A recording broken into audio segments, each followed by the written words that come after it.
ज़ुबिल्लाहिमिनश्शैतानिर्रजीम बिस्मिल्लाहिर्रहमानिर्रहीम। आज हम जो गज़ल करेंगे वो गज़ल है मिर्ज़ा असदुल्ला ख़ान ग़ालिब, तमाम शायरों पर ग़ालिब, बेहतरीन शायर। ग़ालिब की गज़ल का पहला शेर है, हर एक बात पे कहते हो तुम कि तू क्या है, तुम ही कहो कि ये अंदाज़े गुफ्तगू क्या है। हवाला मुंदरजा बाला शेर मिर्ज़ा असदुल्ला ख़ान ग़ालिब की गज़ल से लिया गया है। हवाला शायर मिर्ज़ा ग़ालिब से पहले उर्दू गज़ल पुराने अंदाज़ व ख़यालात की हामिल थी, लेकिन आपने फ़लसफ़ा, सियासत, माश और माशियत जैसे मौज़ूआत को नए अंदाज़ में पेश किया। आपका तख़ल्लुस ग़ालिब और मिर्ज़ा नौशा आपकी कुनियत थी। तशरी मिर्ज़ा ग़ालिब अपने महबूब से मुखातिब होकर कहते हैं कि मैं जो भी बात करता हूँ तो मेरी बात को रद्द कर देते हो। नहायत तकब्बुर वाले अंदाज़ में कहते हो कि तुम हो क्या, तुम ख़ुद को बहुत आला और बुलंद समझते हो और हमें कुछ नहीं समझते हो। अब तुम ही बताओ कि क्या तुम्हारा इस तरह बात करना दुरुस्त है? क्या यही तहज़ीब है? क्या इस्लाम हमें इस बात की तालीम देता है? अपने अंदाज़ पर गौर करो और इस मुतकब्बिराना अंदाज़ को बदलो।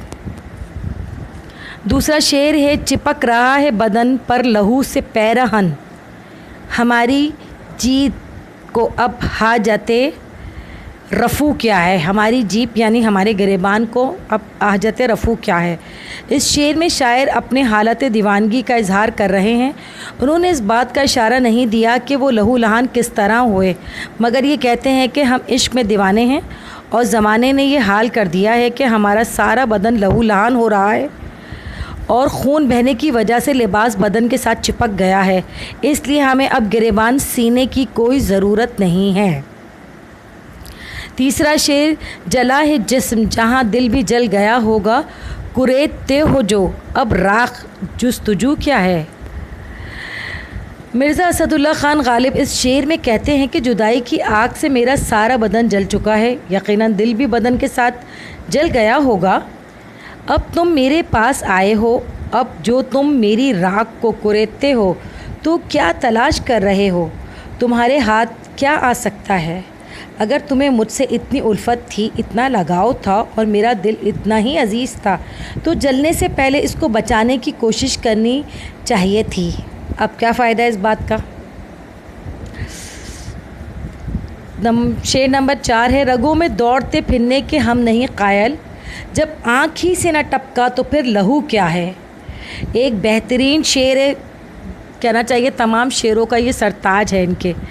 इस शेर में मिर्ज़ा ग़ालिब कहते हैं कि इश्क की महराज है कि आशिक के दिल में सोज़ो गुदास पैदा हो जाए, इसका खून आंसू बनकर आँखों के रास्ते निकल जाए। लेकिन इस बात को खूबसूरत अंदाज में कहते हैं कि जो खून सिर्फ रगों में दौड़ता है, हमारी नज़र में ऐसे खून की कोई कदर व कीमत नहीं है, क्योंकि इस सूरत में इंसान और जानवर की ज़िंदगी में कोई फ़र्क नज़र नहीं आता। मज़ा तो तब है जब खून आंसू बनकर आँखों से टपके, यानी दिल, इंसान का दिल सोज़ व गुदास से पुर होना चाहिए, भरा हुआ होना चाहिए। शेर नंबर 5, रही न ताकत गुफ्तार और अगर हो भी तो किस उम्मीद पे कहिए कि आरज़ू क्या है। इस शेर में मिर्ज़ा ग़ालिब इंतहाई दर्जे की मायूसी का इजहार कर रहे हैं। कहते हैं कि अव्वल तो हमें इजहार आरज़ू करने की ताकत ही नहीं, यानी अपने महबूब से क्या इजहार नहीं कर सकते वो मोहब्बत का, तो कह रहे हैं ताकत ही बाकी नहीं रही।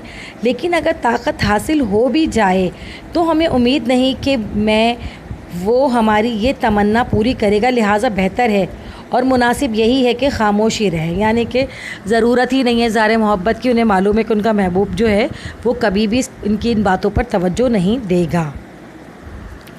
आखिरी शेर है इनका, शेर नंबर 6, हुआ है शह का मसाइब फिरे है इतराता, वरना शहर में ग़ालिब की आबरू क्या है।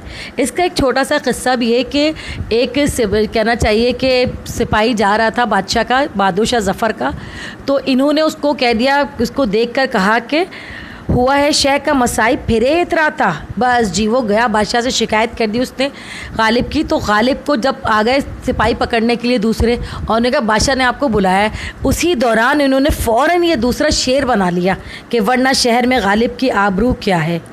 तो ये शेर इनका कहना चाहिए कि वाक़ई में तमाम शेरों पे गालिब है। इस शेर में शायर कहते हैं कि दरअसल गालिब की इस शहर में कोई इज़्ज़त नहीं, मगर जब से बादशाह यानी बहादुर शाह ज़फ़र के मसाइब यानी साथी बने हैं। गालिब कहते हैं कि मैं इतराता फिर रहा हूँ, मगरूर हो गया हूँ। यानी गालिब की अपनी कोई ज़ाती इज़्ज़त नहीं है, जो इज़्ज़त मिल रही है वो बादशाह का साथी होने की वजह से मिल रही है। इस तरह बादशाह भी खुश हो गया होगा।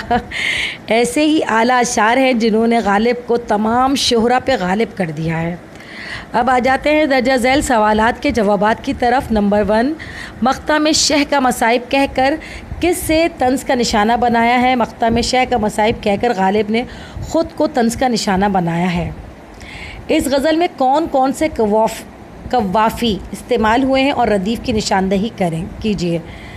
कवाफ़ी कौन है? तू, गुफ्तगू, रफ़ा, जुस्तजू, आरज़ू, आबरू, और रदीफ़ जो है वो यही है क्या है।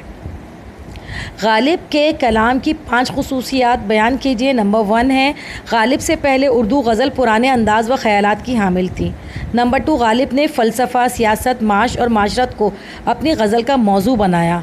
नंबर 3, गालिब ज़िंदगी के हक़ाइक़ और इंसानी नफ्सियात को गहराई में जाकर समझते थे।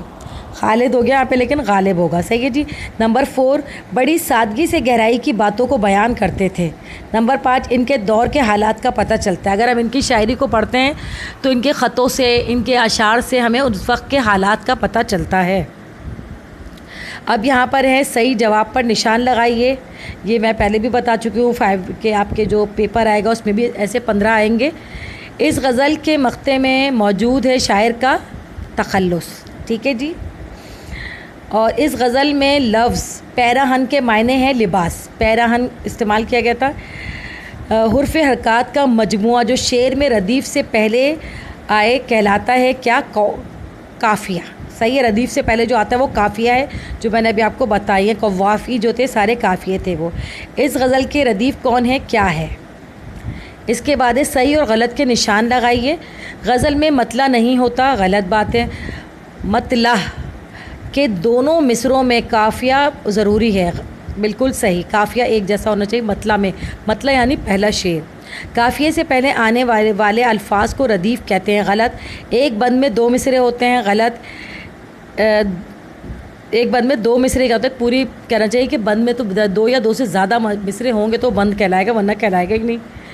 इस शेर में शायर का नाम या तखल्लुस हो मक्ता कहलाता है, मतला कहलाता जी नहीं, वो मक्ता कहलाता है, मतला नहीं कहलाता, ठीक है जी। जितनी भी ज़रूरी बातें थी इस गज़ल से मुतालिक, इन अशार के मुतालिक मैंने आपको बयान कर दी हैं। इसको ज़्यादा से ज़्यादा शेयर कीजिए, ज़्यादा से ज़्यादा सब्सक्राइब कीजिए, उन लोगों तक पहुँचाइए जो लॉकडाउन की वजह से नहीं पढ़ पा रहे लोग उर्दू को, बिल्कुल नहीं। एक तो बुक का चेंज हुई है, अभी 2 साल हुए, 5 ईयर में भी इसकी बातें मौजूद नहीं है ज़्यादातर। लिहाजा कोशिश कीजिए कि मैं आने वाले वक्तों में ज़रूर आपको इसके बहुत से इम्पॉर्टेंट और बहुत सारी चीज़ें ज़रूर दूँगी। लेकिन जब तक आप लोग इससे फ़ायदा उठाइए, इसको शेयर कीजिए और इसको सब्सक्राइब कीजिए। ओके जी, अपना ख्याल रखिए। अल्लाह हाफ़िज़।